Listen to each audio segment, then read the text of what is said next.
Yeah, what's up guys? Inco here with a new build video, and this is for Bladefall, Blade Blast, Impale Champion. So we're taking advantage of Divergent Blade Blast, which gives Impale chance. We have 20% from Physical Mastery. We're using Ashes of the Star for 30% quality on top of that. And then we're using 2 Replica Heartbreakers, which each give 20% Impale chance. And that takes us to 85. Initially I was going to cap it with Enhance, but I think you just lose too much damage getting that 100%, and we hit so much that it's just better getting that extra damage and that extra support gem. So we just had 2 Elder Slayers there. I forget, I think one had like more life or something. Just showing mapping here, we have Explosions from Asinus. I threw those in just to make the clearing feel a lot better, and it definitely helps because it can be kind of pain champ if you're leaving ones behind or whatever. I'm also still hunting the Blade Blast AoE enchant, which would make it feel a lot better, but it's still quite good right now while leveling and, gearing the character. We're rocking Melting of the Flesh. I believe right now we have 83 max res. We have like 40k armor unbuffed.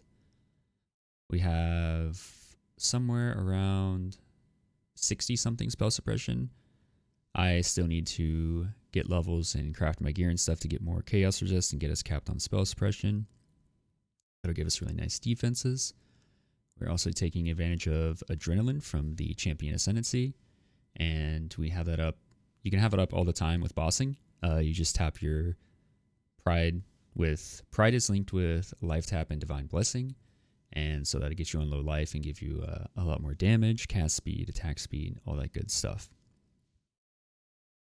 We did actually get lucky on our 3rd Blade Blast Corrupt. We hit 21-23, so that's pretty nice. I'm still currently trying to corrupt more Heartbreakers. Obviously, spell damage is insane. We did hit one with Power Charge and Crit, which is nice. That gives us power charges because we hit so much between Bladefall and Blade Blast. I'll let you guys finish watching this Cortex kill, and then we'll go ahead and hop over. I'll show you guys the gear, the links, the updates we'll be making. Enjoy, guys.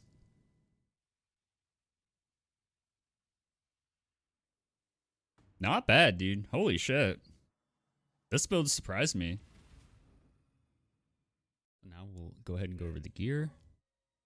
We're rocking 2 Replica Heartbreakers. This is giving us Impale effect, spell damage, and chance to Impale. So we have 2 of them. That gives 40% chance to Impale on our spell.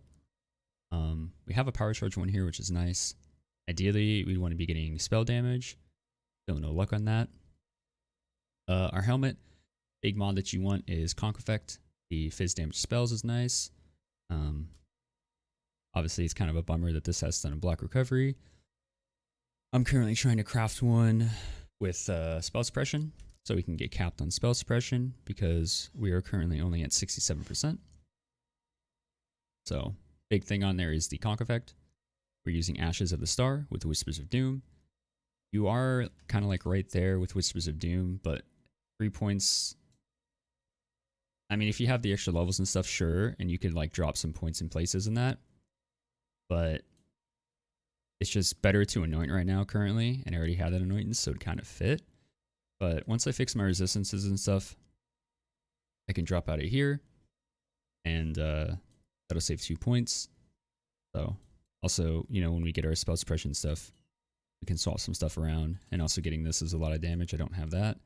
We don't even have jewel slots yet, so that's what I'm saying. We're kind of like point constraint, and once we have enough crit chance, we could definitely drop this, because this only is really giving a 15 crit multi, whereas like this is more worth, and also taking this.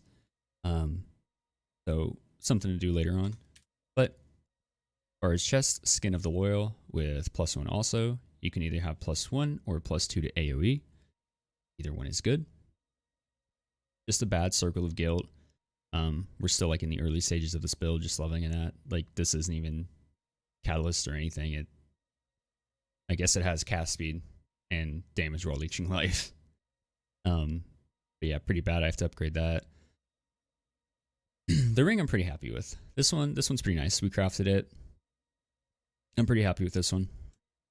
Because Chaos Res, we need to get that up. That's another thing with crafting.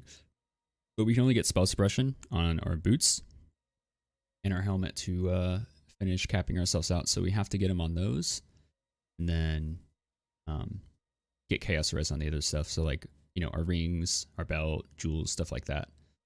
We're using Asinus for explosions. That helps to clear immensely.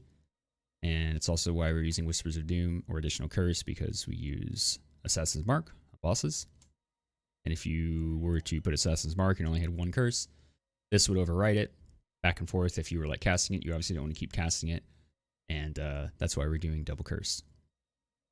Belt is just a lot of resistances to cap our res, because we're using Melting in the Flesh. This is just to finish capping our res because our gear still needs upgrading and everything. It's pretty bad right now, but we're 82 all res right now. Boots are pretty bad. Same idea, just stuff I have to recraft. And basic flask. And then we'll go over the gems. So Purity of Ice here, Arrow of Purity, and Flame Dash for our terrain travel. We're using a level 7 Arcane Surge. This is to make sure that every time you see our mana cost is 39, every time we cast, we are proccing Arcane Surge. Awaken Spell Cascade with no quality. This is important. You do not want any quality with your Bladefall. So, and then we have a Woke Unleash. I just snagged this from my other build. And then this one's kind of annoying. So you can't use the base Bladefall because that's AoE, and you're going to get 30 quality from this. So I'm probably going to have to make a 1 quality regular Bladefall and then primary grading lens it for 1 quality, because the knockback's kind of annoying. So I'm probably going to try to get it as low quality as possible. Unfortunately, you can't drop gem quality, so just going to have to primary grading lens it because the knockback is kind of annoying. Our main links: Divergent Blade Blast. Like I said, we got lucky. Our third one, we hit 21-23 on this. Increased crit strikes. Awaken Brutality. Died a little bit there. Anomalous increased crit damage support. Just gives a little extra crit chance. Eventually, we're not going to need it. And Woke Ink AoE. And then an Empower. Same idea. Yoinked this from my other build.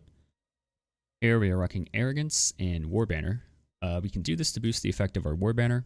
And we're still leveling like gems, and some don't have quality in it, obviously, because of our Champion Ascendancy. So it makes it so that your banner skills have no reservation. So if you boost it with Arrogance, because this increases the aura effect, it makes it even stronger, hence making them take more physical damage, more damage. Whirling Blades just for movement, and even without no links, because of just basic quality and the Ashes of the Sun, are actually pretty quick. Plus, they're like 1.45 attack speed at base, so not that bad. Anomalous Assassin's Mark, which gets boosted also. All the main skills get boosted, so they're taking 10% increased damage, and that is self-cast on bosses. Here we have Divine Blessing, Pride, and Life Tap, and this is how we can trigger our Adrenaline. Now your Adrenaline's up, and that means you are much faster, you deal more damage, and attack and cast speed, and also some PDR. And then we have a Molten Shell that's on our left click. Ideally, this would be Vol Molten Shell, because we have no Vol skill, so we're not gaining souls for anything. But yeah, Vol Molten Shell ideally. Here we have an Enlighten Zealotry. Ideally, this would be the Crit Multi Zealotry. Don't have it right now. Divergent Zealotry. Anyway, Determination. One thing I want to mention here, you want basic quality of Pride, because you want your AoE of Pride to be as big as possible. So you see we have 100% increased area of effect. So you want those enemies to be taking more physical damage in a bigger radius, so you don't have to be hugging them.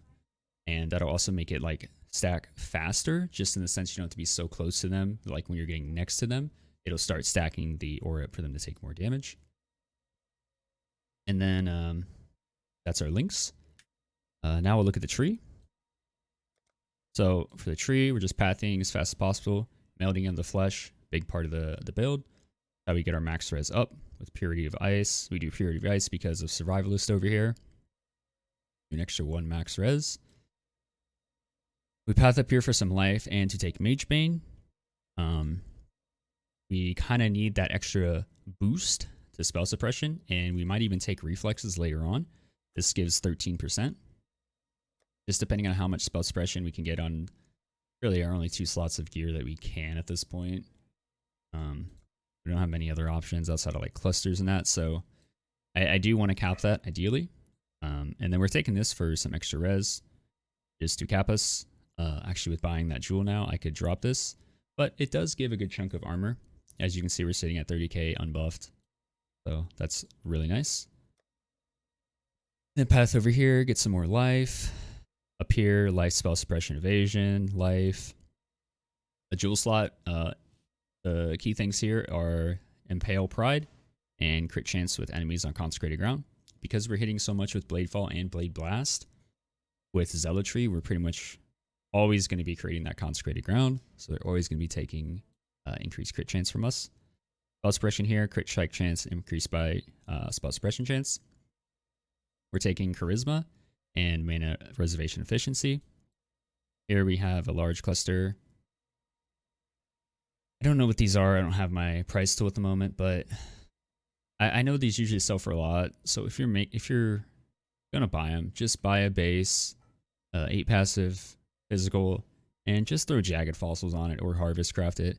These are so easy to make. I don't understand why they still sell for so much, but you know, just something you can do to save money. Pressure Points and Quick Getaway are the 2 jewels of our choice. I think I ended up buying each of these for like 70 C or something. We're using Bane of Legends, Forbidden Flame, Bane of Legends, Forbidden Flesh. So we have Bane of Legends from Slayer. This is giving us 10% more damage while mapping, and then 20% more damage against bosses, essentially. And we also can't take reflected Fizz damage, so we can run Fizz Reflect maps in that. Also with these, I think this was 3x, and then this was only like 50C when I bought it. Obviously, the Forbidden Flame jewels are always more expensive because the Exarch stuff is more rippy. Not as many people farm it. The Eater of Worlds is just safer, better drops. Exarch is rippy because the more damage per altar, a node that I feel like people miss a lot. So here we're taking the chance to Impale. And then we're taking the Life Mastery here. Some life and damage, crit chance. And then we're pathing up here to get Doomcast, which this is going to end up getting dropped when we, you know, craft our gear some more in that. And we might actually spec into Whispers of Doom because there are some really good damage anoints. And then we're up here to Influence, and this is where we're taking 8% increased damage for each of your Aura or Herald skills affecting you. Because we have a good chunk of them. And also activating Pride. So we have 5 right now. And then when you activate your Pride, so that's 40%, and then when you have your Pride on, that's 48%. So that is nice damage. And then here we are taking, unfortunately, like it's nice. It gives some cast speed. This is wasted because we have Brutality. So that 10% Fizz extra chaos is wasted. At least we get some cast speed and some Fizz beforehand. But this is the only other close Fizz mastery we can take to get the Lingering Blades to help overlap and more damage with our Blade Blast. And that's pretty much it for the build currently. Really surprised by it so far. And I mean, like I said, our defenses are pretty nice, like 31k unbuffed. Our spell suppression can use some love, and our chaos res. Once we get some crit and spec out of stuff, I'm probably going to take one with evil. I also want to get corrupted blood immunity because with our explosions and how far they can chain depending on the density of the map, you stack the 10 corrupted bloods like immediately. But I mean, like if you see we pop our flasks, we're up to like 46k armor and that, so pretty nice.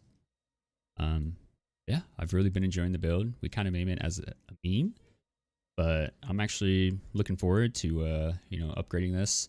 Hopefully getting the Blade Blast AoE enchant, like that'd be so nice. Some corruptions, cap out spell suppression. Like the build already feels really nice. We're already 93, so definitely looking forward to putting more into it. It's definitely surprised me.